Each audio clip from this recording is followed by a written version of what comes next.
আচমকায় ভারতবর্ষের উপরাষ্ট্রপতি জগদীপ ধনখড়ের ইস্তফাতে চমকে উঠেছে সমগ্র ভারতবর্ষের রাজনৈতিক মহল। চলুন জেনে নিই এ বিষয়ে কী তথ্য রয়েছে এবং পরবর্তী কে হতে চলেছে ভারতবর্ষের উপরাষ্ট্রপতি। জগদীপ ধনখড়ের ইস্তফার পর দেশের রাজনৈতিক মহলে ঝড় বয়ে যাচ্ছে।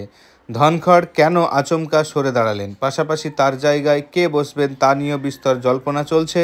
দেশের পরবর্তী উপরাষ্ট্রপতি হিসাবে বেশ কয়েকটি নাম ভাসছে, তার মধ্যে আছেন রাজ্যসভার ডেপুটি চেয়ারম্যান হরিবংশম নারায়ণ সিং।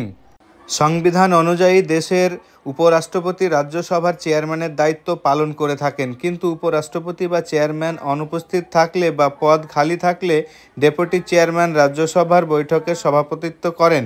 তাই জগদীপ ধনখড়ের পদত্যাগের পর রাজ্যসভায় তার দায়িত্ব পালন করে চলেছেন হরিবংশম সিং।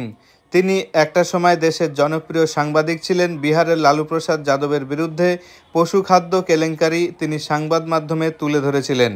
ইতিমধ্যে রাষ্ট্রপতি দ্রৌপদী মুর্মুর সঙ্গে দেখা করেন রাজ্যসভার ডেপুটি চেয়ারম্যান হরিবংশম নারায়ণ সিং। তাকে পুষ্পস্তবক দিয়ে অভিনন্দন জানান রাষ্ট্রপতি দ্রৌপদী মুর্মু। জোর জল্পনা, উপরাষ্ট্রপতি নির্বাচনে বিহারের রাজ্যসভায় সংসদ রাঁচির বাসিন্দা হরিবংশম সিংকেই প্রার্থী করবেন এনডিএ।